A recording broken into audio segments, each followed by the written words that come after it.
Hi guys, my name is Siobhan Evans-Egan. I'm one of the admins on the International Mediumship page where I'm posting this video.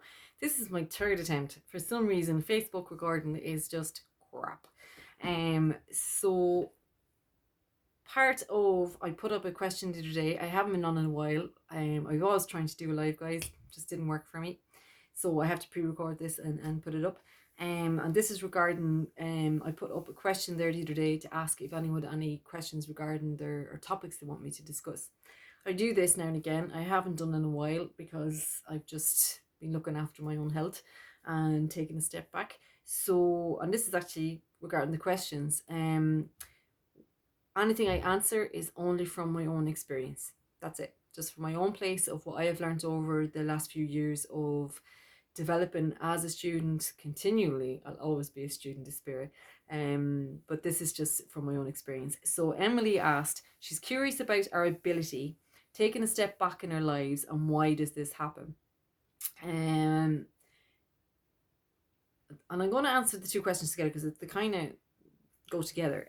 Paige's question was firstly, the importance of continuing development and circles for practice and for working. So let me start there, okay? Because this is about the pros and the cons of development. So when you're starting a practice class, okay, I really feel it's essential. It is a really good part of our development and growth. It really helps. It helps with our confidence. It gets you out of your comfort zone. It gets you to mix with others. It allows you to see how others work differently, and it pushes you to work stronger and better with spirit. And I feel personally it's essential to have an intention before you start a practice class. Why you're attending the practice class. What is it that you want to improve on, and what is it you want to work with? So you can set that up with spirit. Normally in professional readings and one-to-one readings, we don't control what comes in. We don't have a say over that. But in practice, connecting with spirit to ask for guidance, help me with this. How can I improve on this? What do I need to work on? What do I need to do? And work with that. So I feel it's important to have an intention when you're starting a practice class, um, so you know what to work with. Um, it's not, yeah. So you know kind of what you're working with, because if you're just going to a practice class to get your ego rubbed because you want to get things right, you'll hit a wall in that. Your confidence will drop, your self-esteem will drop. So practice classes, use them to understand your no's. Use them in order to understand why you get things wrong.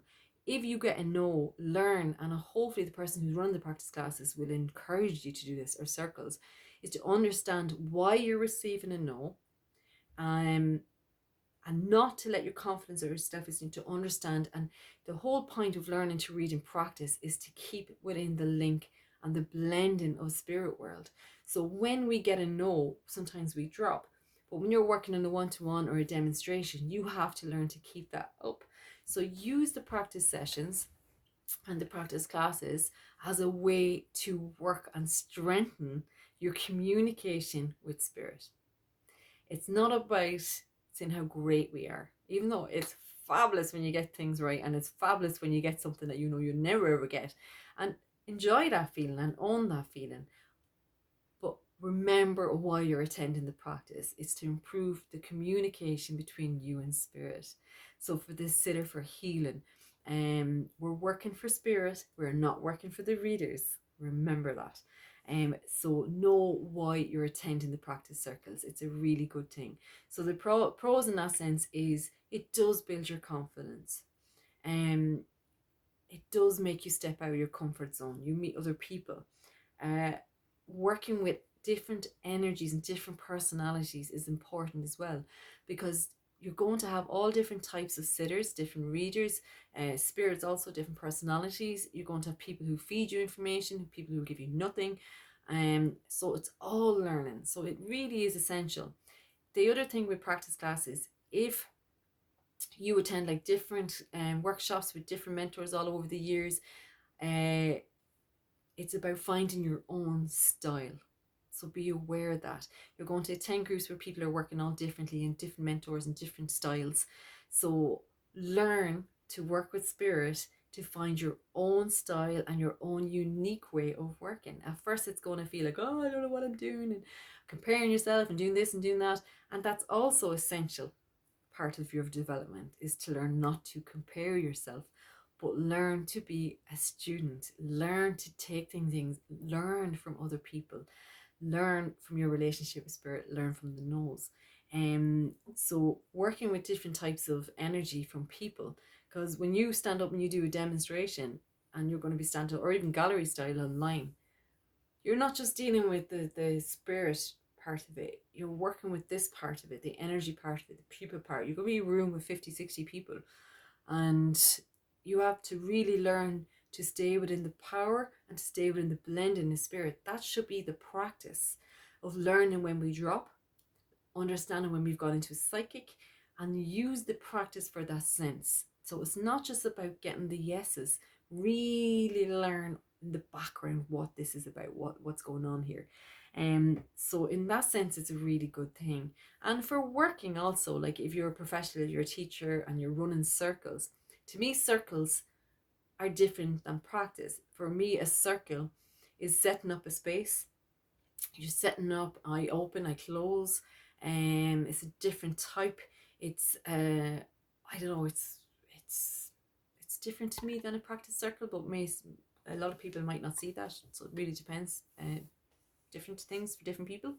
But I feel the essential part, the negative part that goes against doing too many practice classes and too many practice circles, is that it just becomes about evidence, and we lose that beautiful essence of spirit, the mystical part of it, the healing part of it, the vulnerability part of someone allowing you into that private space within themselves. And also in spirit world, their beautiful relatives, their loved ones, allowing you to work with them. Please never ever forget what an amazing gift that is, and to be show gratitude at the end of it and thank people for that opportunity that we're given to practice and to learn to communicate a lot stronger. So there's also another thing. This comes with Emily's question about being curious about the ability of taking a step back in our lives, and why does this happen? Because we're human beings. We're humans, and I'm a medium no matter what. If I'm not working in a practice class or I'm not doing readings, I'm still a medium. It's who I am. But I'm also a human. I'm also a mother. I'm also a wife. I'm also a sister. I'm a mother. Or I said that already. I've loads of different roles in my life that need my attention at certain times.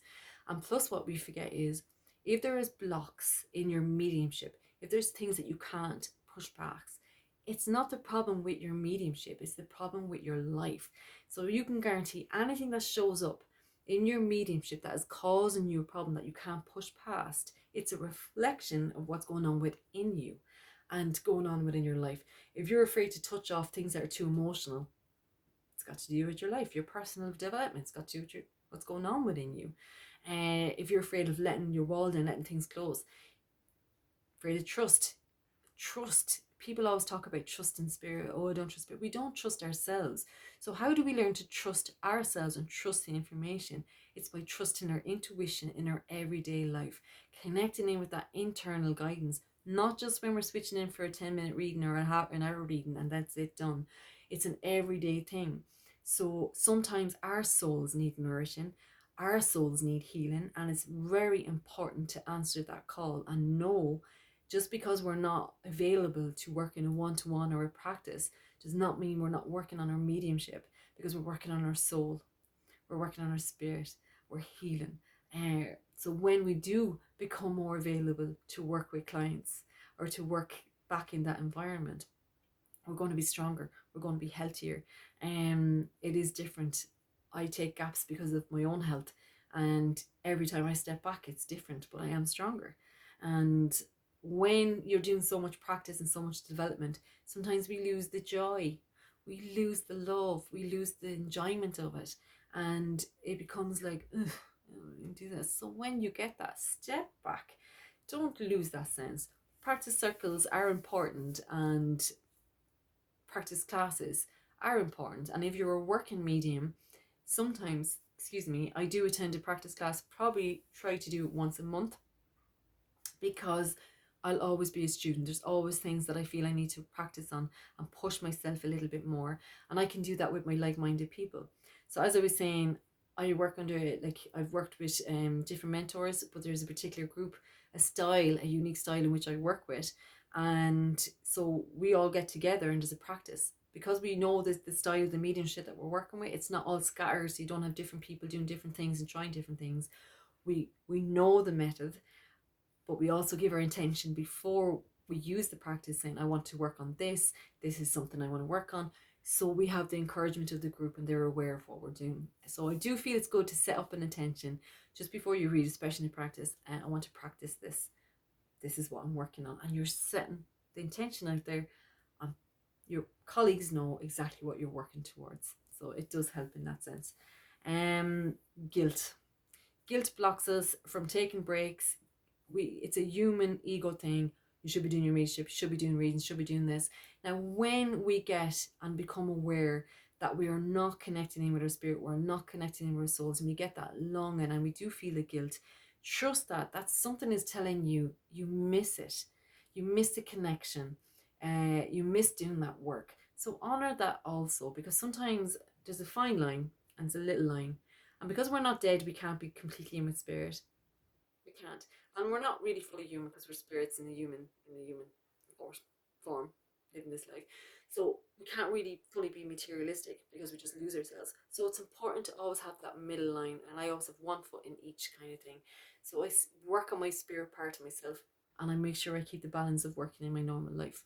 So I just feel it's a healthy way of being. I don't always get it right, and I'm always challenged with it, but that's what comes with it. So knowing when to step back, take a break, work on our personal lives, it's just as important of knowing and answering the call when it's time to get back to practice, back to readings, and back to our spirit work, especially if we're out of tune with our meditations and we're getting that long and we just feel like we're so far away from it. Make the time for it. You don't need to get sick or your body to get stressed to hear the warning. You have to recognize the own signs within your body. You need to recognize and be intuitively connected in with your own guidance system. Not just when we're doing practice readings. It's important to trust that internal signals within us. So when we're reading and we're learning to read, we need to trust that. And that's trust.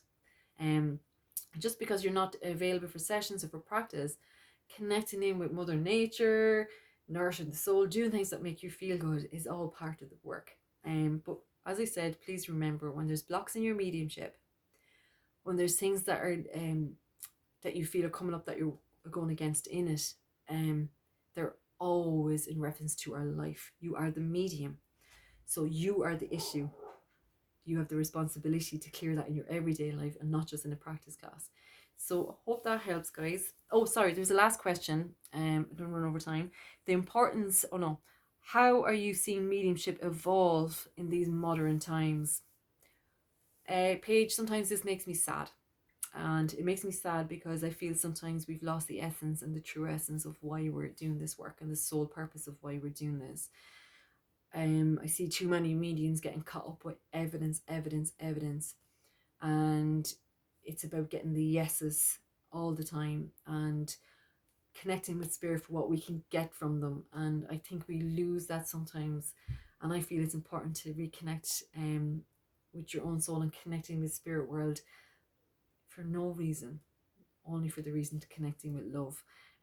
So it is evolving, it is changing. I do think it's getting better. I do think people are getting more open and receptive. I do think there's a lot more crazies, which is all part and parcel. I do feel a lot of people turn to mediumship for the reasons to quick fix, and that's okay. Whatever opens the door to your healing and to your spirituality and that journey within, if it's connecting you in the spirit world, then that's to be it. So I do think it's changing in good terms, as in we're getting more open. Like, I'm from Ireland, I'm doing a demonstration there again, and a lot more people are coming, a lot more people are open and to talk about these things, which is really, really good. But on the downside, I think in the leadership training part, I think we need to always remember to stay in touch with that soul part of ourselves, to connect in with spirit world as a world, understanding how they work with us and connect with us, and not just when we want information. So there's good and bad. But I do feel things are changing for the better. I hope. Hope that helps, guys. Take care.